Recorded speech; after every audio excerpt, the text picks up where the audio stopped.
Hey y'all, here I am with another Cheetah Girls doll review. I've got Chanel in the mail. Got her earlier this morning, but I had to go to work. But since I'm back now, I'm gonna go ahead and unbox her and review her for y'all. Very excited to get her. I'm still waiting on my Galleria dolls that I ordered. Don't know when they're gonna come or if I'm ever gonna be refunded for them or something, but I'll end up with her eventually, because I need to complete the set. Here I've just got on my favorite Cheetah Girls t-shirt.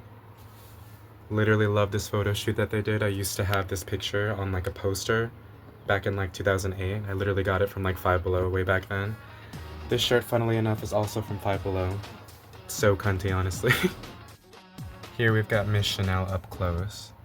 I really do love the packaging design of these Cheetah Girls dolls. I think they're so pretty. I love the colors that they use too.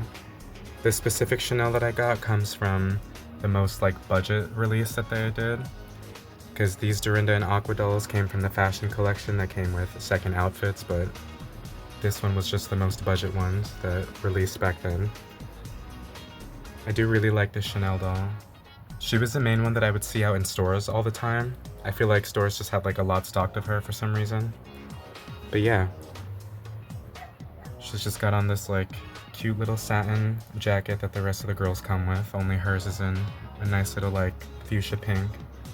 And then she also came with these little sparkly nail stickers that you were supposed to use on yourself, but just think I'm gonna leave those attached to their cards for now or whatever. I don't have any use for them.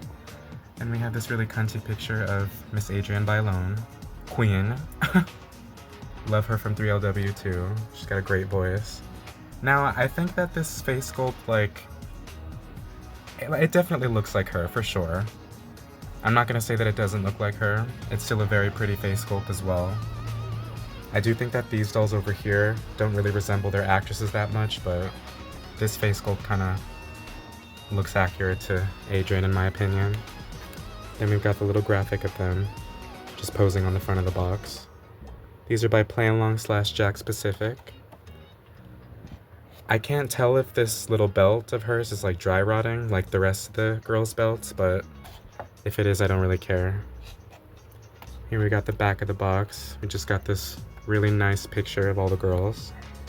I literally cannot wait for my Galleria doll to come in the mail. Y'all have no idea. She's my favorite Cheetah girl. Raven-Symoné is literally one of my favorite Disney actresses / actresses of all time. Her comedic timing is absolutely perfect.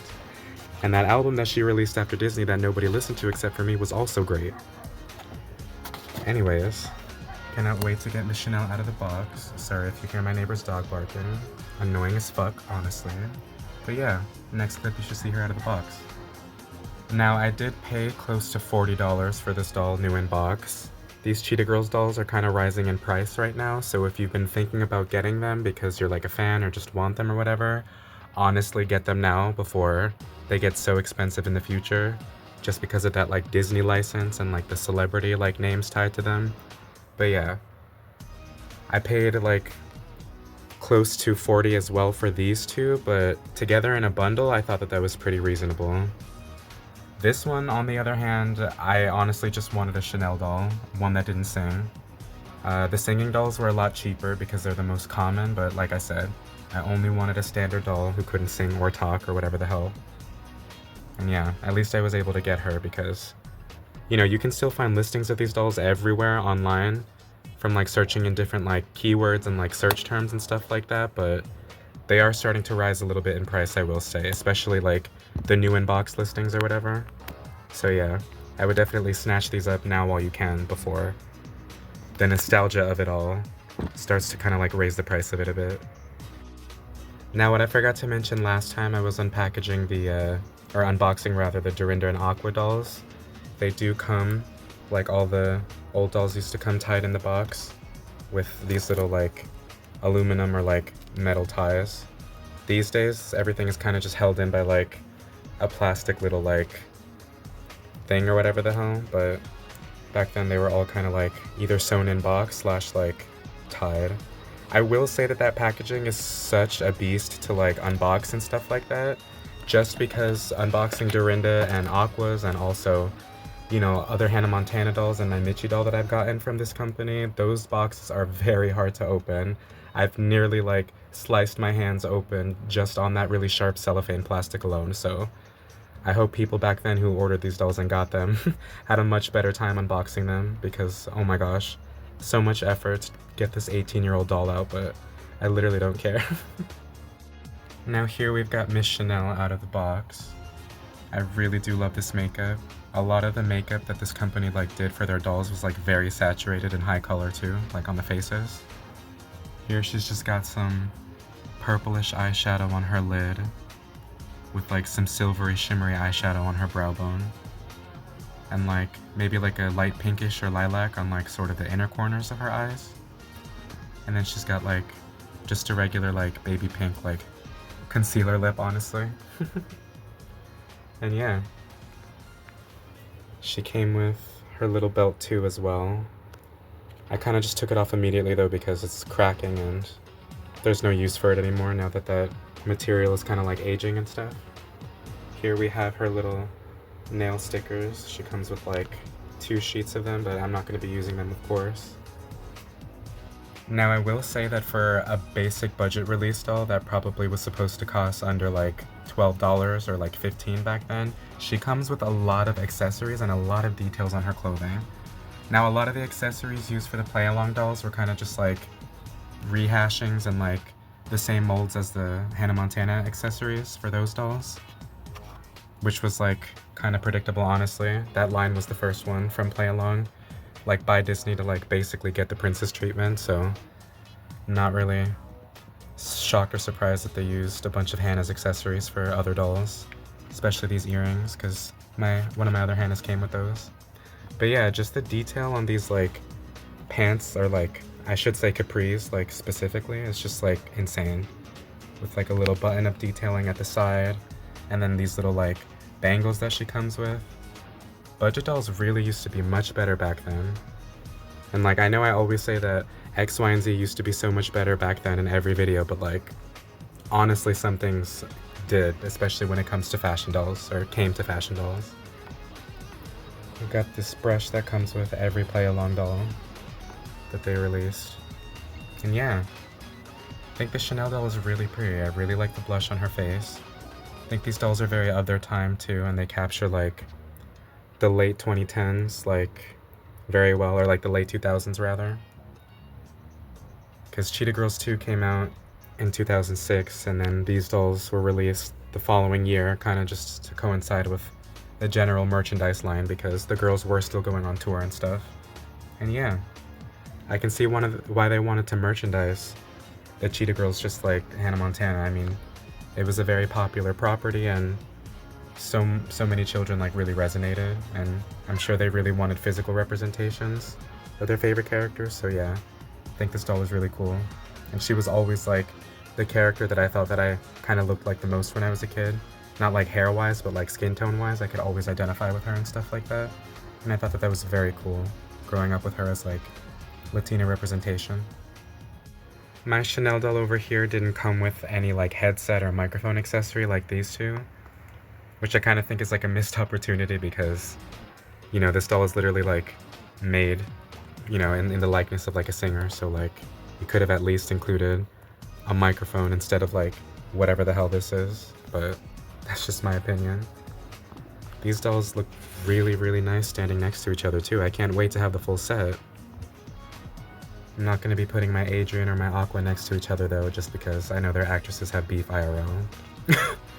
But yeah, I think this doll is really cute. I think she's very pretty. And this line is so nostalgic. Like I said before, I remember seeing so many of these Chanel dolls like on the shelves back then. It's crazy. I feel like a lot of stores would get so many of like Chanel and Dorinda stock, just because we know that, you know, retailers are notorious for kind of ordering like more of the lighter skin dolls opposed to like, you know, the darker skin dolls or dolls of color and stuff like that, unfortunately.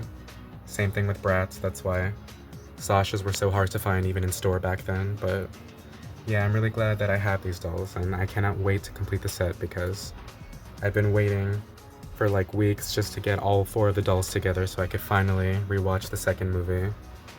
Because the second movie is honestly my favorite. The first one is peak, and like it's what introduced us to the girls, but the second one is honestly the best in my opinion. And we don't talk about that third one. So yeah. I still think that these dolls were like one of the most diverse doll lines to kind of exist back then too. I know that they were just for like some simple Disney Channel movie, but like for reference, this is the only thing that you would basically see from Barbie from that era, around like 2007 to like 2008 or whatever. You only saw bitches who looked like this. You know what I mean? Somebody, or a plastic doll rather, that doesn't represent a real human being with like a real story or whatever. Then you have these girls over here who literally, all of them are like, you know, girls of color. Nobody knew this before, but Dorinda's actress is actually half Latina. You know what I mean? So I think that these dolls being out back then were really great, especially for like young children of color. Because these days we have, you know, the Naturalistas and the Latinistas and stuff like that, and like the fresh dolls, but I feel like this right here was like really great for like a young kid of color to like just collect and like be involved with, because you could see so much of yourself in these girls, you know? And that's really important when you're a kid, especially in your toys, to like be able to see yourself. You know, I'm definitely not sure how popular these dolls were back then, but I do know that I see nothing but listings of these dolls on the secondhand market, literally everywhere, on every app and website and stuff like that, so they probably sold well.